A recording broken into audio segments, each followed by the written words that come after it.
Durante esta época decadente, la situación financiera era angustiosa. Entre 1607 y 1627 hubo suspensiones de pagos en la corona y se publicaron pragmáticas en contra del lujo excesivo, así como una limitación a las fiestas suntuosas de la corte. Iniciativas legislativas que surgieron del propio conde-duque de Olivares, pero que a la postre no prosperaron, como cuando en Madrid, en 1623, se hizo pública por pregón la orden real del alzamiento de las prohibiciones que habían puesto límite a los excesos de vestuario.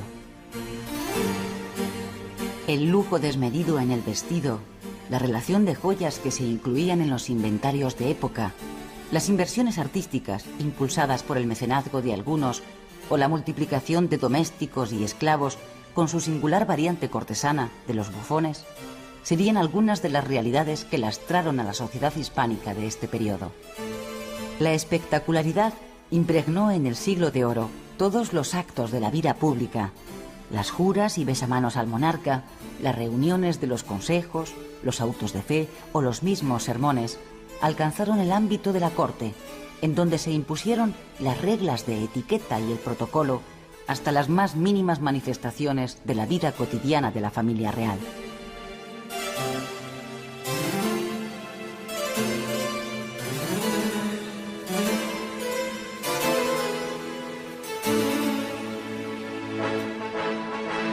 Muy del gusto de los cortesanos de la época, para quienes la caza era un motivo de diversión, fueron los combates de fieras. Es conocido el que se organizó en el año 1631 en Madrid por el conde-duque de Olivares para celebrar el cumpleaños del príncipe Baltasar Carlos, en el que combatieron un león, un tigre, un oso y un toro del jarama, que los venció a todos ellos, siendo después matado de un arcabuzazo por el propio Felipe IV. Desde finales del siglo XVII hubo entre los españoles una conciencia clara de la crisis económica en la que se vivía.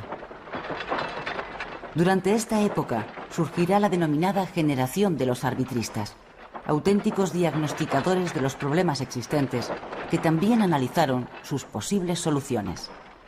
Así, Sancho de Moncada decía que la gente es el reino, mientras que su compañero Fernández Navarrete afirmaba que la despoblación y falta de gente es la mayor que se ha visto y oído en estos reinos, porque totalmente se van acabando. Otros insistían en que la principal causa de la crisis demográfica era el exceso de clero, mientras que algunos recomendaban revalorizar la figura del matrimonio, castigando el adulterio y prohibiendo la prostitución. Por último, hubo los que buscaban limitar la emigración a las Indias.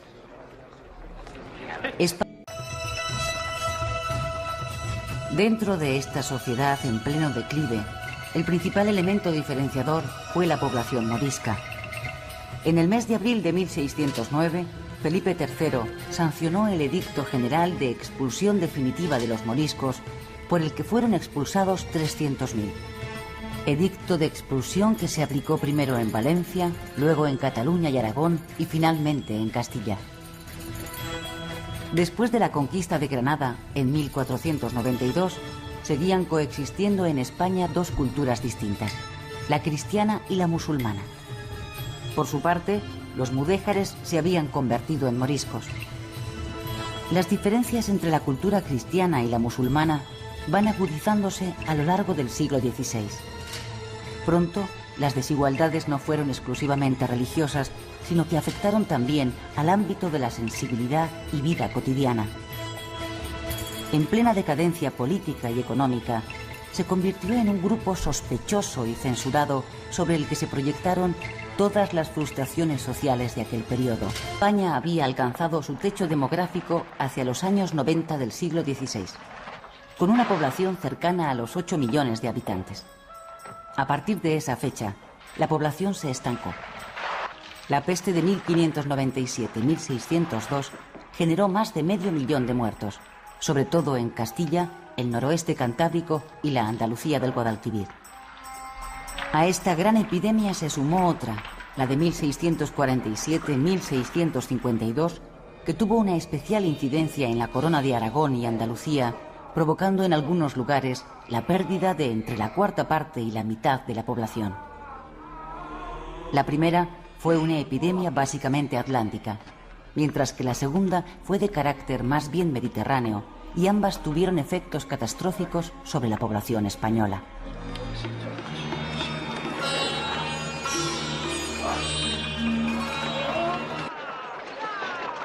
La llegada de la plata procedente de América era rápidamente desviada hacia Europa.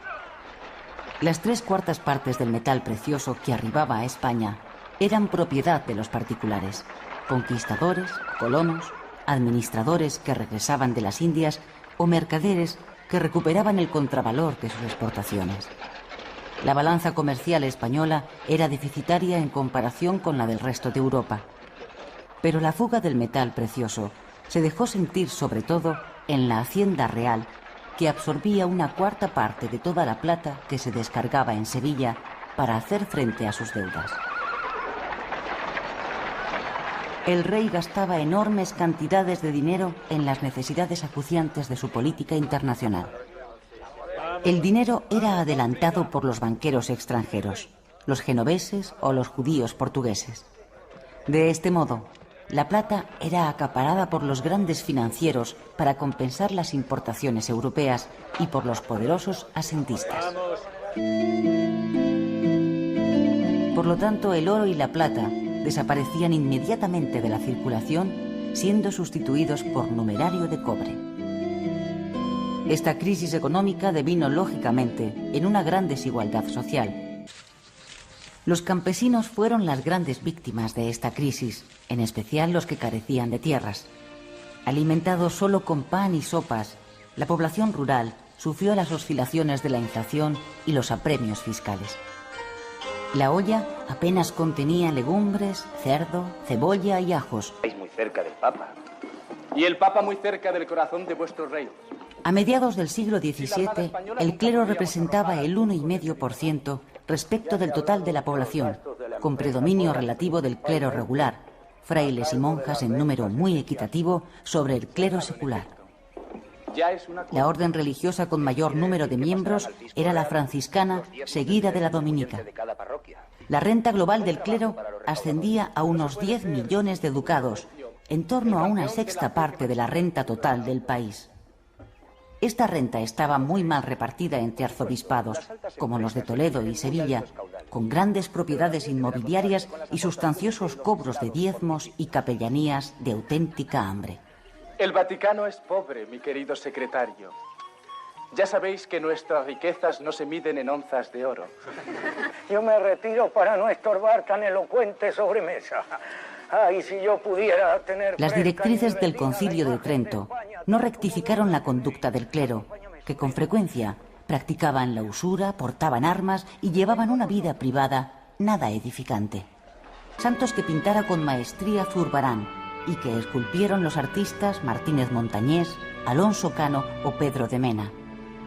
Mientras que en el siglo XV y XVI solo hubo 2 canonizaciones, en el XVII hubo un total de 23 beatificaciones y 20 canonizaciones.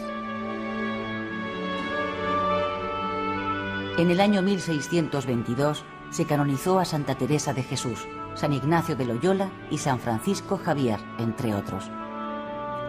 Con la exaltación de la santidad, refulgió en esta época la conjugación de una religiosidad popular con otra oficial. La afición por la milagrería se desbordó, y así, por ejemplo, en el siglo XVI se publicaron más de 150 relaciones de presuntos milagros que reflejaban una devoción popular que sin duda tuvo también elementos de huida de la dura problemática social en que se vivía.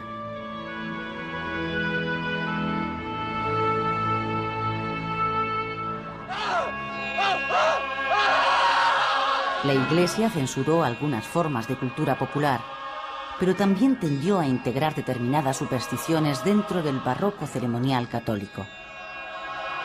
La Iglesia procesó, eso sí, casos flagrantes de histeria religiosa, en especial provenientes de las falsas beatas que van a proliferar en esos años.